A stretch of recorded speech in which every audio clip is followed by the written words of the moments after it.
Mas eu quero olhar especificamente para o Catar agora e para isso nós vamos conversar com o Silvio Filho e a Paula Arroio, que são moradores do Catar há 15 anos. Bem-vindos, muito obrigado por toparem falar conosco. Quero saber qual é a situação aí, porque eu ouvi várias menções, várias falas de moradores do Catar sobre a intensa tensão, o medo que tomou conta das cidades hoje por conta desse ataque iraniano. Bem-vindos. Obrigada. Pode começar, viu, Paula? Vamos contigo.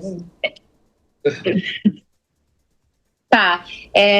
Na verdade, a gente já começou com essa tensão desde que nós soubemos, né, do conflito quando iniciou lá em Israel e Irã, e a gente já ficou tenso por nós temos a base aérea, a base militar dos Estados Unidos aqui, né, a maior base militar dos Estados Unidos.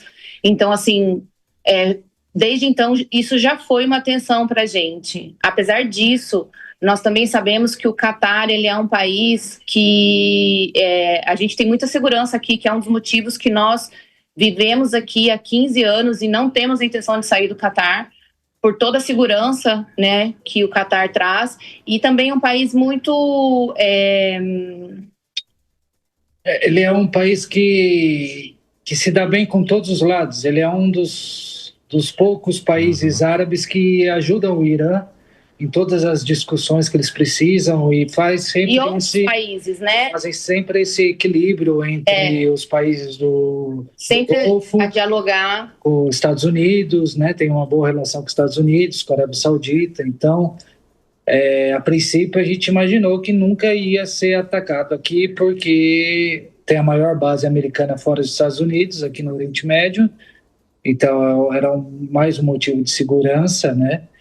E essa relação boa que eles têm com o Irã. Na época do bloqueio que a gente teve aqui, e o Irã foi um dos países que ajudaram. Enquanto todos os outros países do Golfo bloquearam o Catar, o Irã foi de fundamental importância para o Catar continuar suprindo, né, o que o país precisava. Então, a gente tinha... uma certa segurança, vamos dizer assim, Entendo. De que eles fossem a menos, vamos dizer, né?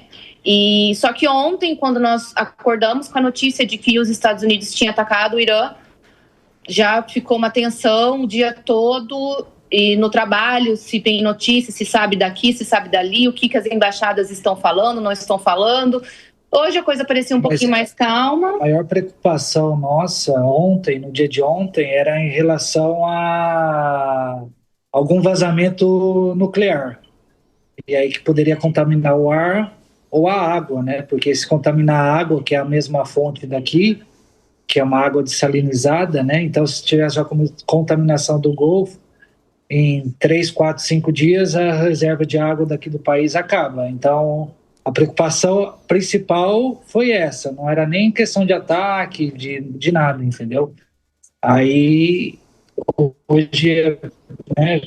E hoje estava tudo ok, mas aí quando foi horário de sair de serviço, eu ainda tinha que fazer 1 hora a mais, e aí o pessoal da RH veio e falou para mim, não, vai embora, eles mandaram todo mundo evacuar dos prédios, é uma empresa enorme, né?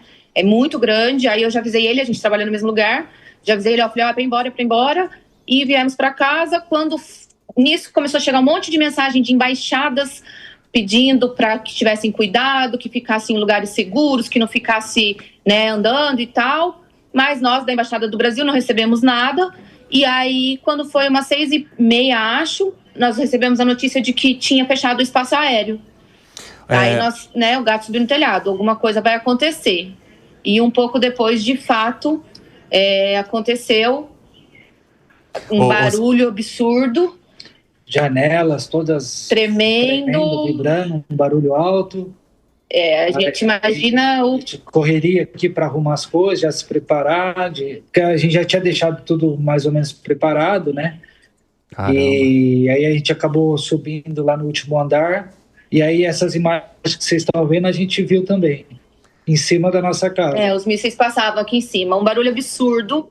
Eu fico imaginando quando tem essa situação de que cai bem do lado, ali na casa, é assustador, é totalmente assustador, porque nós aqui ficamos bem apavorados. A gente já estava com o nosso kit emergência, tudo preparado desde quinta-feira, águas, comida, eu já tinha feito isso por precaução, mas na hora você sempre lembra que tem que pegar alguma coisa a mais, se no caso precisasse sair, se tivesse mais algum ataque, alguma coisa, né?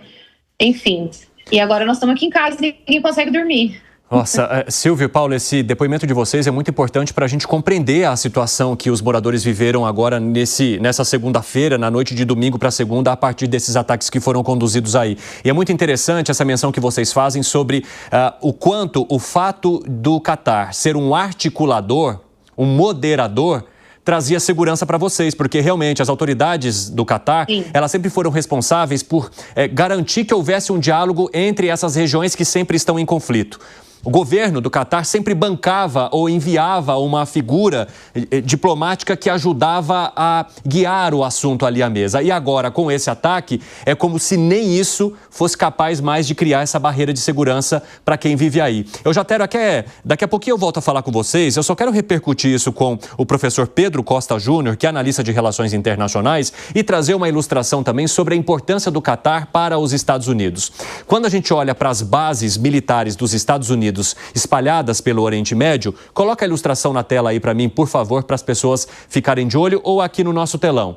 Vejam bem, o Catar, ele tem cerca de 10 mil homens. É uma das maiores bases americanas na região do Oriente Médio. O Kuwait tem 13.500. A Turquia tem de 1.500 a 2.000. Ou seja, entre as regiões onde há o maior volume de homens americanos, a gente tem Kuwait, Bahrein e Catar.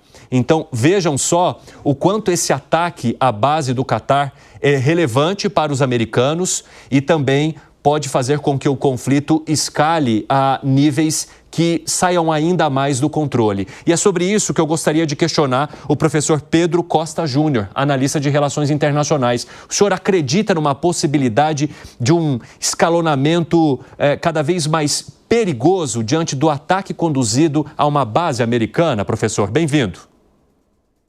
Muito obrigado, Renan. Boa tarde a você e boa tarde a todos que nos acompanham aqui na PAN. Veja bem, há duas possibilidades nesse momento. Uma é que o conflito Irã-Israel escale regionalmente. A outra é que o escalonamento ele possa ser global, atraindo atores globais. Obviamente, daí nós estamos falando dos Estados Unidos, que atacaram o Irã, mas não entraram em guerra. Esse é o ponto importante. Os Estados Unidos não estão em guerra com o Irã oficialmente. Atacaram as suas bases de enriquecimento nuclear, a pedido de Benjamin Netanyahu, a pedido do governo de Israel, porque Israel não tem capacidade para atacar aquelas bases subterrâneas militarmente. Só os Estados Unidos têm essa tecnologia no Ocidente.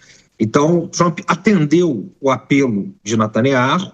Estados Unidos e Israel têm relações umbilicais desde os anos 70 e, portanto, acabou atacando diretamente o Irã. No entanto, para os Estados Unidos entrarem na guerra, isso precisa passar pelo Congresso. Isso precisa passar pela Câmara e pelo Senado, a Câmara Alta e a Câmara Baixa, como eles dizem lá. E aí tem uma questão, que é uma questão intricada. Os Estados Unidos estão muito divididos hoje internamente. Na verdade, a gente pode dizer que eles nunca estiveram tão divididos desde a Guerra Civil do século XIX, do último quartel ali do século XIX, do fim da Guerra Civil. É uma sociedade completamente dividida, aliás, como as sociedades ocidentais em geral. Mas nos Estados Unidos isso é muito forte. E a base de apoio do presidente Trump, que o elegeu, a MAGA, Make America Great Again, junto com a alt-right, a chamada nova direita americana, são expressamente contra a entrada dos Estados Unidos nesse conflito. Trump foi eleito com a plataforma de não fazer mais guerras. Isso ajudou a se eleger. Então, por exemplo, vou dar um ou dois nomes aqui, Tucker Carlson, que é o jornalista de maior audiência nos Estados Unidos hoje. Ele é um dos representantes do MAGA. E ele se opõe publicamente à entrada dos Estados Unidos nessa guerra. Trumpista, e do MAGA, e da nova direita, da alt-right norte-americana. Ou Steve Bannon, que é um grande ideólogo dessa nova direita americana, da alt-right, também se opõe publicamente à entrada dos Estados Unidos na guerra. Então, para ela se escalar globalmente, ela precisava passar pelo Congresso norte-americano e, portanto, tem um debate interno que precisa ser aprovado primeiro. Agora, regionalmente, isso pode acontecer. Agora, com os ataques que foram às bases aéreas norte-americanas, não foram ao Catar, também foram no território, né, do Catar, onde estão localizadas as bases aéreas norte-americanas, mas não foi a nenhum outro lugar dentro do Catar. O Catar já disse, o governo do Catar já disse, que tem autonomia para responder isso diretamente. Bom, se isso acontecer, se a coisa se escalonar regionalmente, além de Irã e Israel, e claro, os outros países já estão em guerra com Israel, a Cisjordânia, Gaza, né, a Palestina, Líbano e parte da Síria, se isso acontecer, isso é muito importante, o Catar pode ser, e outros países da região, proxy wars, digamos, lugares onde se faz uma guerra de procuração, onde os Estados Unidos e o próprio Israel vão apoiar o Catar numa guerra contra o Irã, ou qualquer outro país da região que se sentir ameaçado pelo Irã. E, para concluir, isso é fundamental, o Irã também pode ser usado como proxy war. Claro, aí da Rússia, que tem relações muito próximas com o Irã, e da China, onde o Irã tem interesses econômicos muito prementes. Professor, já volto a falar contigo. Eu quero só retomar a conversa com o Silvio e também com a Paula, que são brasileiros que vivem no Catar há 15 anos e que nesse momento estão passando por um momento de extrema tensão por causa desse ataque. O Fábio Piperno, que é nosso comentarista, quer fazer uma pergunta a vocês. Vai lá, Piperno. Claro. Enfim, boa noite para vocês aí. É que vocês citaram rapidamente a questão de 2017, quando o Catar foi diplomaticamente, digamos, isolado, boicotado na região. Tá? Uma ação liderada, inclusive, pela Arábia Saudita. Então, Arábia Saudita, Bahrein, Emirados e tal, Egito, todo mundo cortando relações naquele momento com o Catar e chegando, inclusive, entre outras reivindicações, a solicitar até mesmo que a rede Al Jazeera fosse retirada do ar. Muito bem. Então, eu gostaria de saber de vocês o seguinte: qual é hoje o apoio que a população do Catar dá à causa palestina e quais as notícias que vocês têm de possíveis danos causados aí pelo bombardeio à base americana?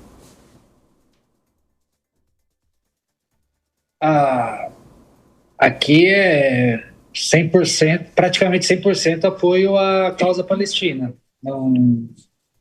A grande maioria da população, né, o pessoal que é 100% a favor da Palestina, em todos esses problemas anteriores, né? E em questão de... É muito recente, foi agora, né? Então é muita mensagem em grupo, gente do Brasil mandando mensagem, vídeo que chega, pessoal querendo saber se está tudo bem, mandando vídeo. O que a gente viu de problemas que teve aqui, acho que foram algumas cápsulas da artilharia antiaérea que caíram em alguns locais e causaram alguns quintais, mas a maioria dos mísseis foram interceptados já perto da base americana, que fica numa região de deserto, né? Então foi bem longe assim da cidade de onde as pessoas vivem. Pelo menos é o que a gente sabe até agora, né? É muito difícil, é tanta coisa ao mesmo tempo, é muito difícil saber o que é verdade, o que não é verdade, né? Então, e também assim, o Catar foi o que eu expliquei para o Daniel. O Catar, ele tem uma postura, isso desde que nós viemos morar para cá, né? A gente está falando de uma monarquia e a gente está falando de um país que tem um cuidado, um zelo com os que aqui estão com a população. Eles não querem criar pânico, eles não querem que as pessoas entrem em pânico, né? Então, assim, eles trazem para a gente a informação, o que é necessário e no momento necessário, né? Não existe uma tensão em cima de, sabe, ficar trazendo informações ou notícias antes, para que o povo entre em pânico, entendeu? Eu acho que o Catar também tem muito disso.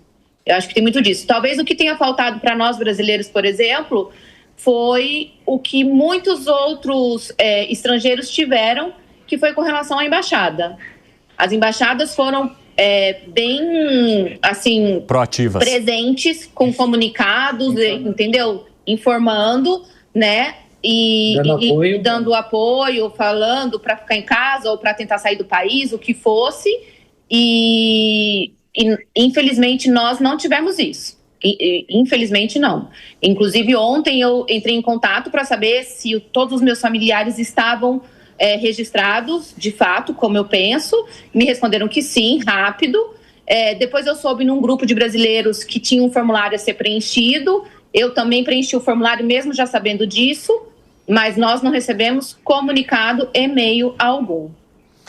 Isso é muito relevante, né? E traz também muito do que está sendo cobrado pelas autoridades brasileiras sobre a maneira como os cidadãos brasileiros estão sendo, digamos, auxiliados ou não por suas embaixadas, seja no Catar, seja em Israel, no Irã, enfim, em todos os países que de alguma forma agora são impactados por esse conflito. O Gustavo Segré também quer falar com vocês. Silvio e Paula, vai lá, Segré. Sim, Silvio e Paula, boa tarde, obrigado pela comunicação. O nosso correspondente nos Estados Unidos nos acaba de informar que tem amigos em Catar, mas que eles preferem não se manifestar sobre a situação por medo de ir presos. E aí vocês estão mencionando que o governo escolhe o tipo de informação que estão enviando à população. Vocês têm acesso às redes sociais em que, mesmo com o governo não participando dessa informação, informações de variadas posições e ideologias chegam até a população? E a pergunta é, por que alguém teria medo em Catar de falar sobre a situação com risco de ir preso? Eu acho que a questão não é ter medo, a gente não tem medo, a gente recebe todas as informações. O que a gente colocou antes, que foi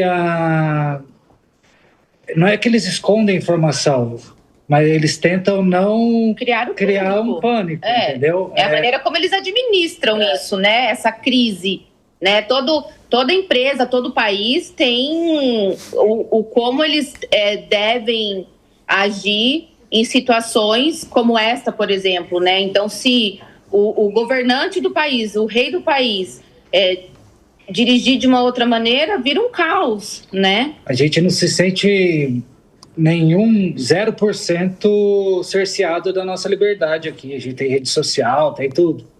Totalmente normal, totalmente aberto. A questão é que talvez os seus amigos americanos, por toda essa situação criada pelo governo deles também, né, que começou com esses ataques aí, o que a gente ficou sabendo é que a embaixada americana pediu para os americanos se preservarem, ficarem em casa, evitarem falar, Até eu acredito, como eu li algumas matérias, que os ataques não seriam somente de mísseis iranianos. Poderiam ter células terroristas que poderiam atentar contra cidadãos americanos. Então, acho que por isso que foi pedido para eles, pela embaixada deles, para eles não falarem, não se manifestarem, para não correr o risco, talvez, de serem descobertos e terem algum ataque pessoal, de qualquer maneira, eu acho que a gente não pode falar pelo outro que se deu o direito de não querer falar, né? Ele tem as razões e tal. E a gente, com relação ao Catar, não existe essa questão que eu coloquei deles trazerem as notícias. A gente tem a informação, eles inclusive pediram que sigam as informações de órgãos do governo, realmente, cuidem para não pegar fake news, né? Porque acaba disseminando um pânico nas pessoas. Então, a gente está longe de casa. Eu, por exemplo, a gente estava aqui, vamos, não vamos, vai vocês com as crianças, porque eu ainda teria meus dias que não seriam férias, e tem cachorro, tem 3 gatos, tem a moça que trabalha aqui. Então, assim, a gente está longe de casa e a nossa vida aqui, que de repente você do nada tomar uma decisão, muitas vezes é complicado, né? A gente não consegue simplesmente virar as costas e sair. Então, eu acho que as atitudes do governo aqui também pensando nisso, sabe? Mas eu não acho que eles escondam as coisas. Eu acho que a gente recebe todas as informações que são necessárias.